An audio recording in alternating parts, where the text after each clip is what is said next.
Well, Eskom's chairperson, Mteto Nyati, says a new Eskom CEO must be appointed as a matter of urgency to stabilise the entity. His utterances come as Eskom has been without a CEO from the departure of Andre de Ruyter in February this year.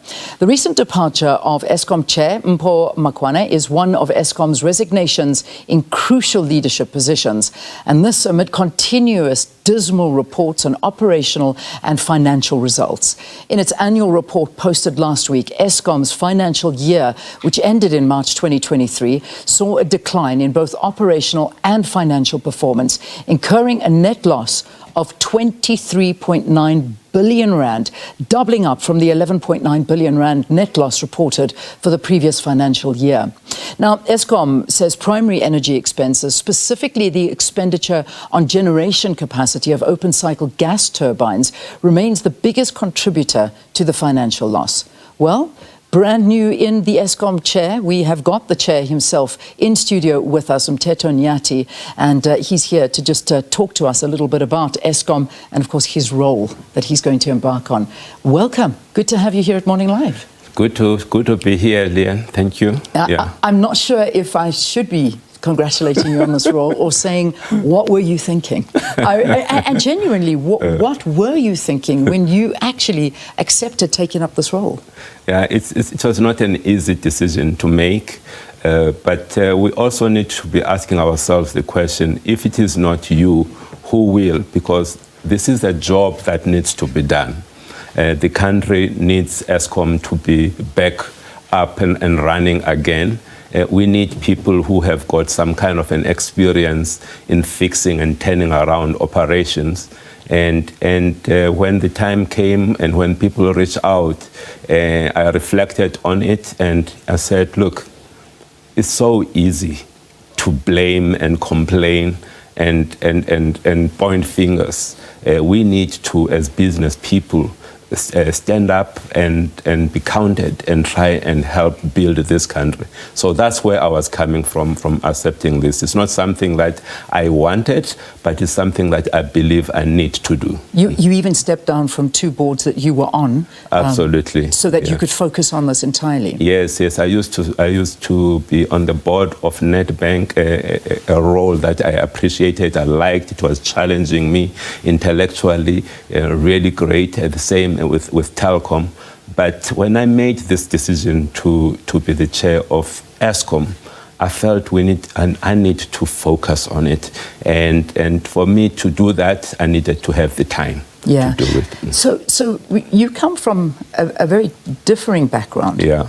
But never in electricity. I mean, so let's talk about this, because some people would say, okay, it's great to have a chairman like you. You have a track record that is unbelievable, and there's no denying it. Yes. However, moving into the sphere of Eskom, where one would say we are desperate for engineers, we're desperate for people that actually understand the electricity infrastructure, how to save it, how it works, and all the shenanigans that go with it. And yet you come into a brand new sector that you perhaps know nothing about. So perhaps help us understand that. Look, if you just step back and look at my life, I've moved across a number of industries. I was in manufacturing, I moved into technology, to IT, I moved into telecoms, and now I'm in this space. Why am I able to do that? And why do generally engineers are able to do that? It's because I'm an engineer. We have been taught to be able to understand how things work. You know, when you look at the electricity, I'm not an electrical engineer, but the machines that produce the electricity are mechanical-based machines. I'm a mechanical engineer. So the things that we need to go and fix, it has to be mechanical engineering processes that are able to do that. So where I'm coming from a point of a much, much deeper understanding of the issue. Because and we as engineers, when you look at that board that we have, a significant number of the people on that board are engineers. We've got also people who understand finance. Of course, such a great board to be able to tackle the challenges that we're facing in Eskom. A great board, but no CEO. And I know in the introduction, and you've said it, I mean, I think since day one, since you got in, you have been saying that is perhaps the urgent issue that needs to be addressed right now. I mean, since February, we're over 11 months now, 11 months, that Eskom has not had a CEO. Now, to have an entity like that, we've had acting CEOs which have gone, and it's just, it's a difficult seat to fill, and yet perhaps maybe in a way a poisoned chalice, because it seems that whether you come in with the right intentions, things go horribly wrong while you're sitting there. But before we talk about things going horribly wrong, what's the latest on appointing a CEO finally to that position? Look, the ball was in the court of the board. You know, we as the board, we needed to comply with certain things in line with the memorandum of incorporation. We need to make sure that we needed to give the minister in public enterprise 3 appointable names. And we have been able to do that last week. We're able to give him those 3 names.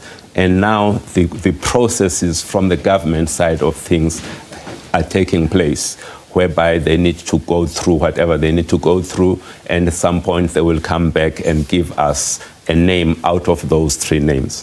From where we're sitting as the board, any of those 3 people are capable of taking this company forward.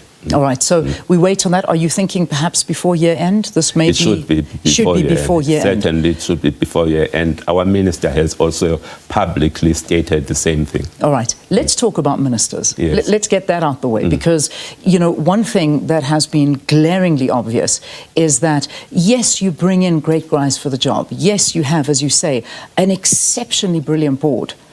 You're an exceptionally brilliant man. However, you have a government that is very, very interfering, and very much so having their fingers in the pie of what goes on at Eskom. We've seen the amount of money being lost. We've heard the stories that have come out. I'm sure you know what Andre de Ruyter has actually said, the feeding trough for the ruling party. The political interference, and now you don't have to deal with one minister. You have got at least 3 to 5 ministers that you have to deal with. How are you going to do this? How do you gain independence from a government that wants to control that entity and perhaps steal from it? Look, in any leadership role, you know, I've been a CEO in a number of organizations. In any leadership role, you always have stakeholders. And your responsibility as the leader is to manage those stakeholders, understand each one of them, and see how best you have to deal with each one of them. And in this case, we've got a number of ministers as one of the stakeholders, and I need to, as the board, we need to understand what is it that they need. And in many cases, all that people want is to be in the loop. They want to understand what is going on, because they also have got responsibilities to report elsewhere. So the key is communication, having open and honest communication with the different stakeholders, keeping them informed about things, being honest about where things are, you know, pushing back in areas, because that's why we've got a competent board. We've got a competent board to be able to guide even the ministers and say, I remember when we put together in March this year, when we put together a generation recovery plan. That's the plan that we're currently executing as Eskom. It's a 2-year plan to turn around the generations business. When we're putting that plan, many people in government were pushing for a 3-month plan. We said, no. There's no such a thing. You cannot fix this in 3 months. Yes, we all would like to do so, but in reality, because we understand this environment, you need at least 2 years. You know, pushing back, that is what the role of the board is, and putting the reasons why you cannot do certain things, and being open and honest to the public about how to go about executing things. But whether the government accepts it is the story that's there. I mean, let's just look at what happened with the recommendation for perhaps a CEO. A name was given through, and yet Minister Pravin Gordhan said no, he took it off the list, and they had to come up with new names. Now, let's... No, but Leon, he never rejected any name. He did not reject a name? No, he didn't. That's so wrong. Everybody's got this thing so wrong. He never rejected any name. He said that I need to have, in line with the Memorandum of Incorporation, I need to have 3 appointable people. You have given me 1. Go back and come back to me. Why did you only give 1 name? Because in terms of the process, as we went about, one of the candidates, actually some candidates pull off, one who, the candidates who were appointable, and then he ended up taking a responsibility over in the US, one of those candidates, for example. So we felt that, okay, maybe, from an agency perspective, let us give the name of 1 person, but in reality, we were actually wrong by going about doing it like that. All right, so that's the explanation behind all of it. So now the names have been submitted and in according to what it is meant to do. Yes. I want to talk about load shedding because that is what hits South Africans mostly, more than anything. When we saw the results coming out, the results basically saying that there's a constant energy shortfall of approximately 5,100 gigawatt hours in the year and an increase in load shedding implemented on 280 days during the year. That's almost the whole year of load shedding. In your analysis, how much money has this country lost a day because of load shedding? Look, there are a number of figures that are being thrown out, and there's a huge amount of money that this country has lost because of load shedding. I'm not going to give you any number, but what we do know that we have lost, we're losing a huge amount of money. That is why our priority is to get us out of this challenge. That's why we came up with that 24 months plan. Right now, we're starting to see the changes that are happening. It's not because of a fluke or an accident or, hey, what is going on? It's largely because people are so disciplined in executing the plan, getting things done, fixing 1 power station at a time, 1 unit at a time, taking it out, going out, getting it back to the same level or almost as close as it was when it was new, bringing it back so that when it comes back, it becomes reliable.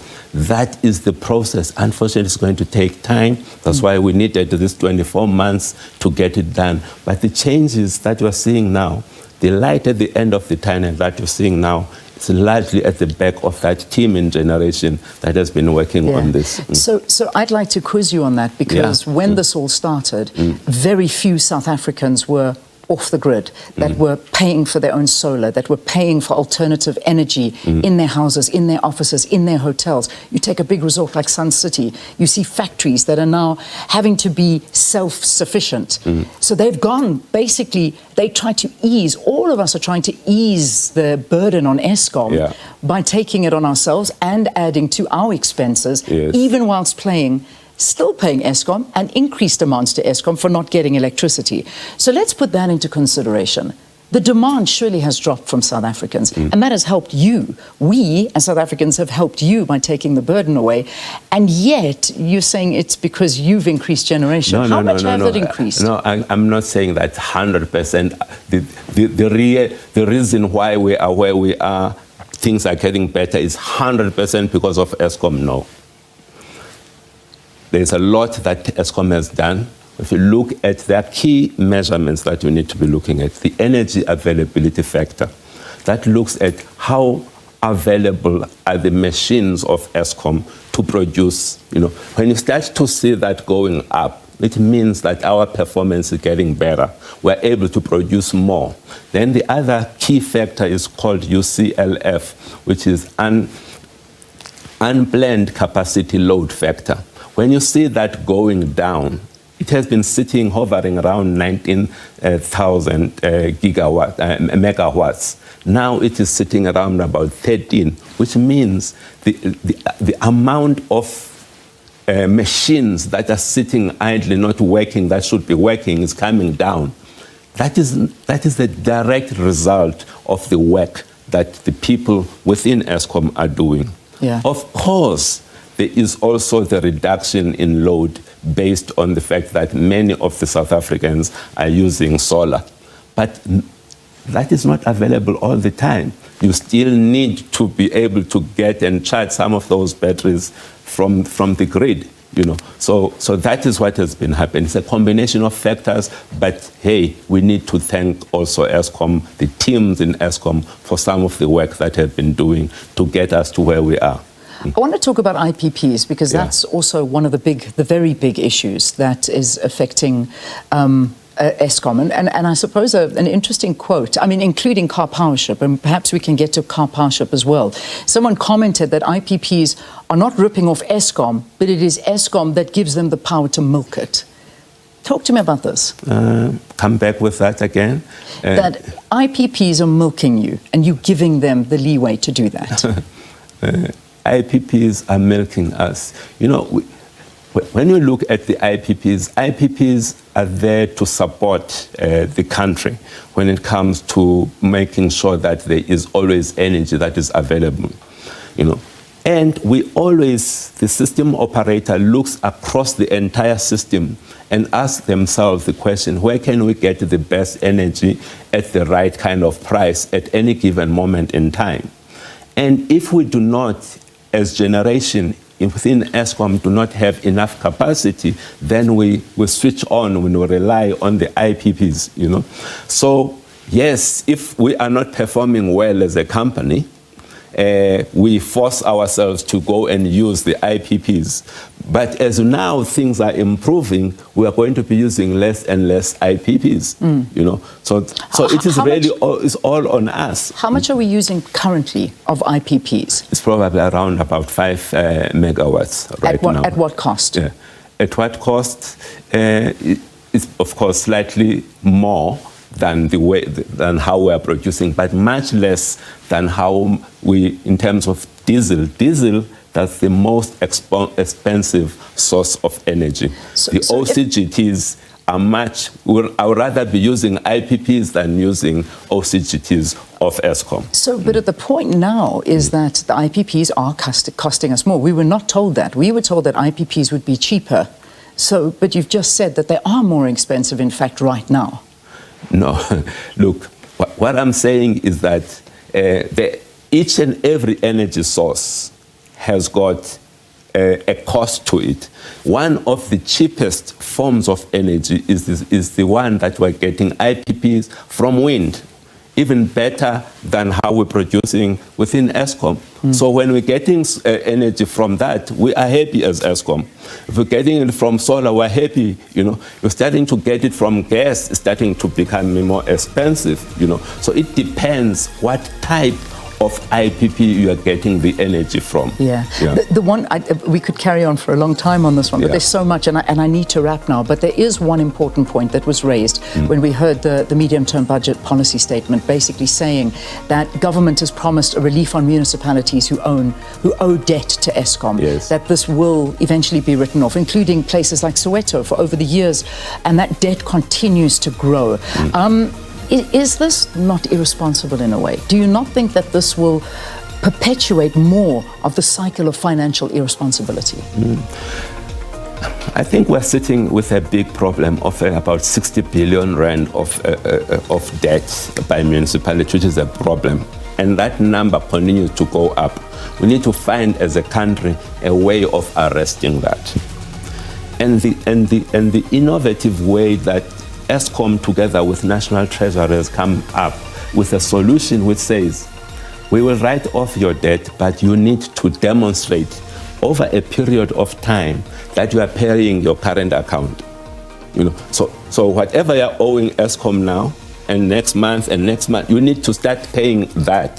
So get into the practice of paying for the service that you are consuming.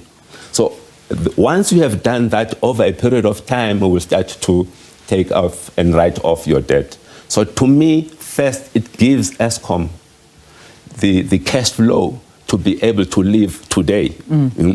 And secondly, it gets the municipality on the practice of paying for their services.